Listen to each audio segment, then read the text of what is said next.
जय श्री कृष्ण। राधे राधे। 2025 में जन्माष्टमी कब है? लोगों में जन्माष्टमी को लेकर काफी कंफ्यूजन हो गया है। उन्हें पता ही नहीं लग रहा है कि जन्माष्टमी 15 को है या 16 को। बहुत बड़ी असमंजस की स्थिति बनी। पूर्वक आपको बताएंगे कि जन्माष्टमी 15 को है या 16 को। बस विस्तार से इस वीडियो को अंत तक जरूर देखें और सच्चे दिल से लाइक करें। कमेंट में लिखें जन्माष्टमी की हार्दिक शुभकामनाएं। कहीं गलत दिन पर व्रत मत रख लेना, नहीं तो पाप लग जाएगा। मुहूर्त में करें पूजा पाठ और जन्माष्टमी पर एक ऐसा उपाय आज हम आपको बताएंगे जिससे आपका जीवन पूरी तरह से बदल जाएगा। भगवान श्री कृष्ण आपको इतना धन देंगे जिसकी आप कल्पना नहीं कर पाएंगे। यह उपाय बहुत ही गुप्त है। आप धनो धनवान, आपकी काया पलट जाएगी, रिद्धि सिद्धि आपके जीवन में प्रवेश कर जाएगी। राहु दोष, पितृदोष कोसों दूर होगा, मंगल दोष भी दूर हो जाएगा, यहाँ तक कि काल सर्प दोष भी दूर हो जाएगा। बस सुंदर सी वीडियो को जरूर देखें, आपके बिगड़ते कार्य बन जाएंगे। दोस्तों, हर साल भाद्रपद मास के कृष्ण पक्ष की अष्टमी तिथि को कृष्ण जन्माष्टमी के रूप में मनाया जाता है। द्वापर में श्री कृष्ण परम पुरुषोत्तम भगवान का जन्म भाद्रपद की अष्टमी तिथि रोहिणी नक्षत्र और चंद्रमा वृषभ राशि में मध्य रात्रि में हुआ। उनके जन्म लेते ही दिशाएं स्वच्छ व प्रसन्न एवं समस्त पृथ्वी मंगलमय हो गई थी। विष्णु के अवतार श्री कृष्ण के प्रकट होते ही जेल की कोठरी में प्रकाश फैल गया। कृष्ण के प्राकट्य से स्वर्ग में देवताओं की दून दुबिया अपने आप बज उठी तथा सिद्ध और चारण भगवान के मंगलमय गुणों की स्तुति करने लगे। दोस्तों, जन्माष्टमी व्रत का महत्व शास्त्रों में जन्माष्टमी के व्रत को 1000 एकादशी व्रत के समान माना गया है। 100 बार गंगा स्नान करने का जो पुण्य मिलता है, मात्र जन्माष्टमी का व्रत करने से प्राप्त हो जाता है। जाप का अनंत गुना फल देने वाला जन्माष्टमी के दिन ध्यान, जाप और रात्रि जागरण का विशेष महत्व है। इसलिए जन्माष्टमी की रात में जागरण करके भगवान के भजन कीर्तन करने चाहिए। भविष्य पुराण में इस व्रत के संदर्भ में उल्लेख है कि जिस घर में यह देव का व्रत किया जाता है, वहां अकाल, मृत्यु, गर्भपात, किसी भी मां के बच्चे गर्भ में नहीं मरते, गर्भ ठहरता है। वैधव्य, दुर्भाग्य तथा कलह नहीं होती। जो एक बार भी इस व्रत को करता है, उसे श्री कृष्ण का आशीर्वाद प्राप्त होता है। वो प्राणी संसार के सभी सुखों को भोगकर विष्णु लोक में निवास करता है। जन्माष्टमी पूजन विधि। हिंदू धर्म में भगवान श्री कृष्ण की पूजा सभी संकटों से निकालकर सुख, समृद्धि और सौभाग्य का वरदान देने वाली मानी गई है। जन्माष्टमी के दिन प्रातः जल्दी उठकर स्नान आदि से निवृत्त होकर स्वच्छ वस्त्र धारण करें। इसके बाद पूर्व या उत्तर की ओर मुख्य करके व्रत का संकल्प लें। अगर नॉर्थ ईस्ट में भगवान कृष्ण को लगाया जाए तो आप अपने जीवन में धर्म युद्ध में खड़े हैं, कर्म क्षेत्र में खड़े हैं, तो वहां आपकी जीत सुनिश्चित है और आपकी जितनी भी परेशानियां हैं उन्हें कान्हा दूर कर देते हैं। माता देवकी और भगवान श्री कृष्ण की मूर्ति या चित्र पालने में स्थापित करें। पूजन में देवकी, वासुदेव, बलदेव, नंद, यशोदा आदि देवताओं के नाम जपें। रात्रि में 12 बजे के बाद श्री कृष्ण का जन्मोत्सव मनाएं। दोस्तों, जन्माष्टमी पर कान्हा को पीले चंदन या फिर केसर का तिलक जरूर लगाएं। साथ ही साथ उन्हें मोर का मुकुट और बांसुरी जरूर अर्पित करें। लड्डू गोपाल को पंचामृत से अभिषेक कराकर भगवान को नए वस्त्र अर्पित करें एवं झूला झुलाएं। तुलसी डालकर माखन मिश्री व धनिये की पंजीरी का भोग लगाएं। तत्पश्चात आरती करके प्रसाद को वितरित करें। दोस्तों, कृष्ण जन्माष्टमी कब है? हर साल जन्माष्टमी की तिथि को लेकर कंफ्यूजन रहता है। आइए जानते हैं साल 2025 में जन्माष्टमी कब है। पूजा का शुभ मुहूर्त, पूजा विधि, महत्व और दिन। देखिए, अष्टमी तिथि कब से कब तक रहेगी। जन्माष्टमी तिथि व शुभ मुहूर्त नोट करें। 2025 में कृष्ण जन्माष्टमी 15 अगस्त को मनाई जाएगी। अष्टमी तिथि आरंभ होगी 15 अगस्त को रात्रि 11:49 पर और अष्टमी तिथि समाप्त होगी 16 अगस्त रात्रि 9:34 पर। रोहिणी नक्षत्र प्रारंभ होगा 17 अगस्त प्रातः काल 4:38 पर। रोहिणी नक्षत्र समाप्त होगी 18 अगस्त प्रातः काल 3:17 पर। निश्चित काल पूजा का समय होगा 15 अगस्त रात्रि 12:04 से रात्रि 12:47 तक। पारण का समय होगा 15 अगस्त रात्रि 12:47 के बाद। दोस्तों चलिए जानते हैं जन्माष्टमी पर श्री कृष्ण की जन्म कथा। दोस्तों जन्माष्टमी की यह कथा चुपके से भी सुनने से समस्त तकलीफें, बीमारियां सब समाप्त हो जाती हैं। पितृदोष, मंगल दोष, काल सर्प दोष, शनि दोष तुरंत ठीक हो जाते हैं। आइए सुनते हैं जन्माष्टमी की कथा।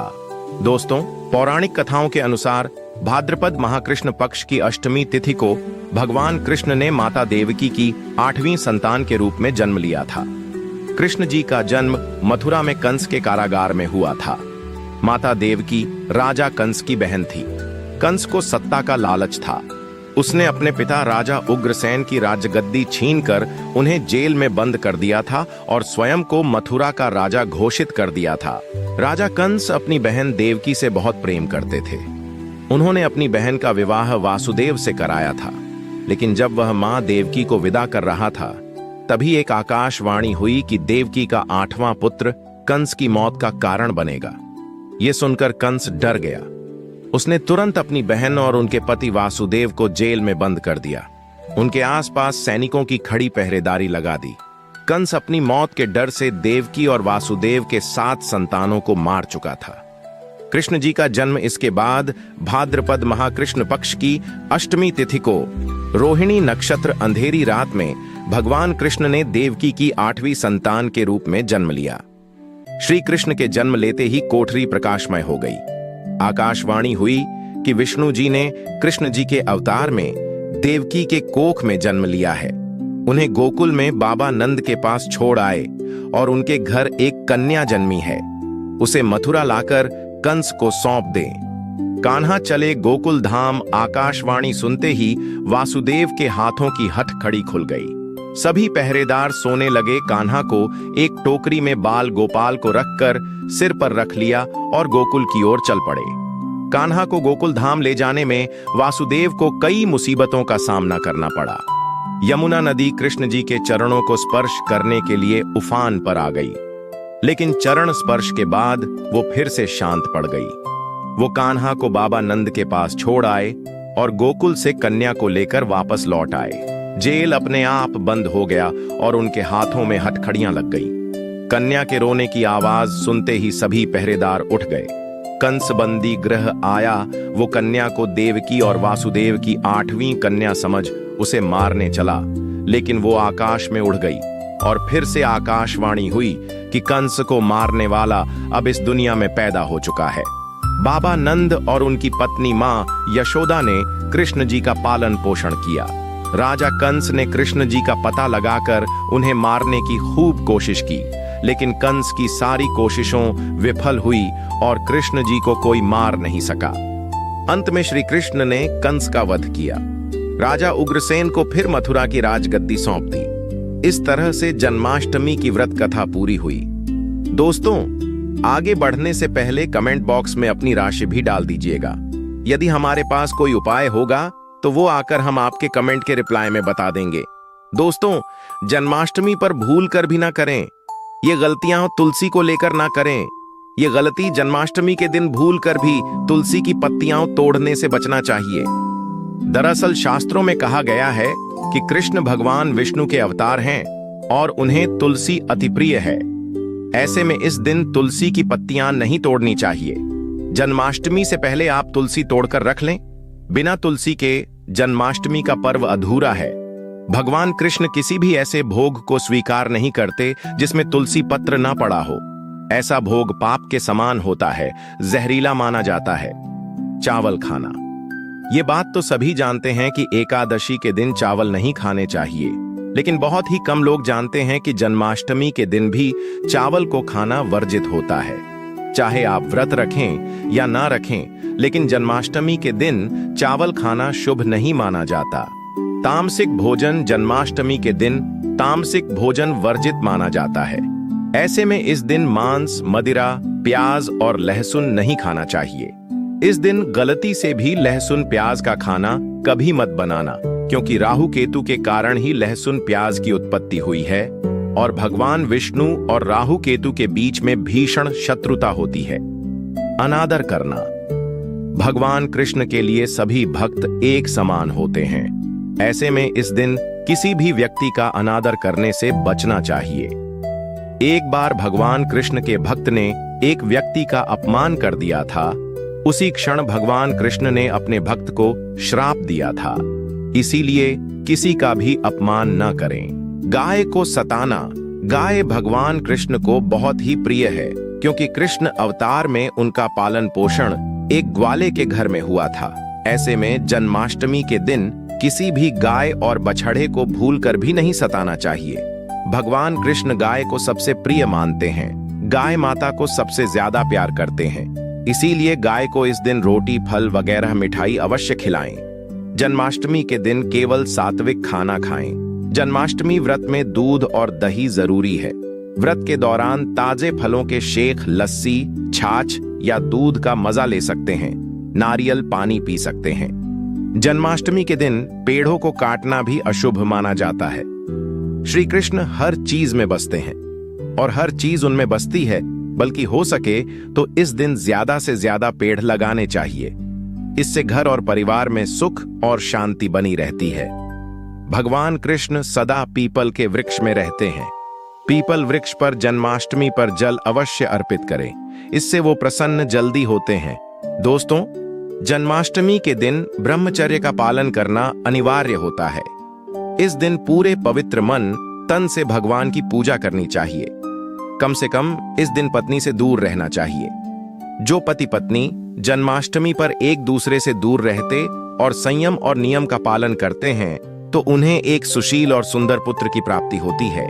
ऐसे बालक का मुख भगवान कृष्ण की तरह होता है और शरीर भगवान कृष्ण की तरह कोमल होता है। जो लोग इस दिन व्रत रखते हैं, तो उन्हें रात में 12 बजे से पहले अपना व्रत नहीं खोलना चाहिए। उससे पहले व्रत खोलने से पूजा का फल नहीं मिलता है और व्रत भी अधूरा माना जाता है। जन्माष्टमी पर करें इन मंत्रों का जाप। भगवान कृष्ण की कृपा से आपकी समस्त गरीबी दूर हो जाएगी। आप धनवान हो जाएंगे, मालामाल हो जाएंगे। आपके घर में राधा रानी की कृपा बरसेगी, माता लक्ष्मी की कृपा बरसेगी। दोस्तों, श्री कृष्ण मंत्र क्लीम कृष्णाय नमः। भगवान श्री कृष्ण के इस मंत्र का जाप करने से धन धान्य की प्राप्ति होती है। ऐसे में जन्माष्टमी के विशेष अवसर पर इस मंत्र का जाप करने से साधक को शुभ फलों की प्राप्ति होती है। हरे कृष्णा कृष्णा कृष्णा हरे हरे, हरे राम राम राम हरे हरे करने से भगवान कृष्ण के कान खड़े हो जाते हैं। वो भक्त की पुकार अवश्य सुनते हैं। कम से कम इसका जाप 21 बार अवश्य करें या 108 बार भी आप कर सकते हैं। बहुत ही शुभ माना जाता है। दोस्तों, जन्माष्टमी पर जो स्त्री भगवान लड्डू गोपाल को झूला झुलाती है, उसे अनंत काल तक बांझपन का सामना नहीं करना पड़ता है। भगवान लड्डू गोपाल की कृपा से ऐसी स्त्री को सुंदर पुत्र की प्राप्ति होती है। दोस्तों, जन्माष्टमी पर मोर पंख अवश्य लाएं और मंदिर में स्थापित करें। भगवान कृष्ण की बंसी जन्माष्टमी पर अवश्य लेकर आए। अगर आप व्रत रख रहे हैं, तो भगवान लड्डू गोपाल के खिलौने आदि जरूर लेकर आना। इसे लाना मत भूलना। और जन्माष्टमी पर कौड़ियां आप ला सकते हैं। भगवान कृष्ण की स्थापना कर सकते हैं। इस दिन गलती से भी किसी भी व्यक्ति को गिफ्ट के तौर पर भगवान कृष्ण को उपहार में कभी मत देना। इससे घर की लक्ष्मी रुष्ट हो सकती है। जन्माष्टमी पर सोने, चांदी, तांबा, पीतल की खरीदारी कर सकते हैं। शुभ माना जाता है। जन्माष्टमी पर पालना अवश्य लेकर आना।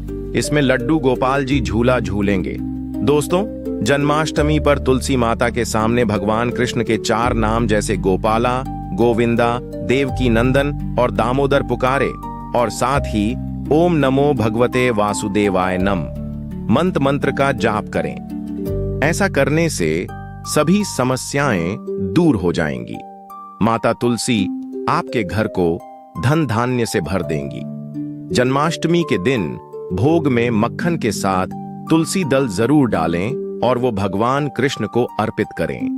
दोस्तों, जन्माष्टमी के शुभ अवसर पर करें नमक का विशेष उपाय। दोस्तों, मैं ईश्वर की सौगंध खाता हूँ, नमक का यह उपाय करने से आपके समस्त पाप नष्ट हो जाएंगे, गरीबी दूर हो जाएगी, आपकी नौकरी लग जाएगी, संतान प्राप्त हेतु व्यापार चलाने के लिए भी यह उपाय जरूर करें। दोस्तों, हम भी नमक का यह उपाय जरूर करते हैं। मैं ईश्वर की सौगंध खाता हूँ। अगर आपने यह उपाय कर लिया तो आपको करोड़पति होने से कोई नहीं रोक पाएगा। भगवान कृष्ण का विशेष आशीर्वाद मिलेगा। आइए जानते हैं नमक का विशेष उपाय। दोस्तों, उपाय है एक नमक का पैकेट, 50 ग्राम सूखी लाल मिर्च, 500 ग्राम चावल, 100 ग्राम उड़द की दाल, 250 ग्राम आटा और 11 रुपए की दक्षिणा तथा एक पानी की बोतल और 5 रुपए के काले तिल। बस इतनी सी सामग्री एक थैली में एकत्रित कर लें। दोस्तों, उसके बाद किसी भी गरीब बुजुर्ग या गरीब महिला को चुपके से दान दे दें और पीछे मुड़कर ना देखें, घर को वापस चले आए। दोस्तों, आप यकीन मानो, गुरु परंपरा से प्राप्त यह महाउपाय आपकी काया पलट कर रख देगा। दिन दुगनी रात चौगुनी आप तरक्की करेंगे। दोस्तों, ये उपाय हम भी जरूर करते हैं। महापुस्तक और शास्त्रों में लिखाए महाउपाय आज हम आपको बता रहे हैं। यह उपाय जन्माष्टमी के दिन जरूर करें। मैं ईश्वर की सौगंध खाता हूँ, आपका भाग्य उदय हो जाएगा। दोस्तों, यह उपाय मैं हर जन्माष्टमी के दिन जरूर करता हूँ। आप भी यह मौका हाथों से मत जाने देना। सच्चे दिल से कमेंट बॉक्स में जरूर लिखें, राधे राधे, जय श्री कृष्णा।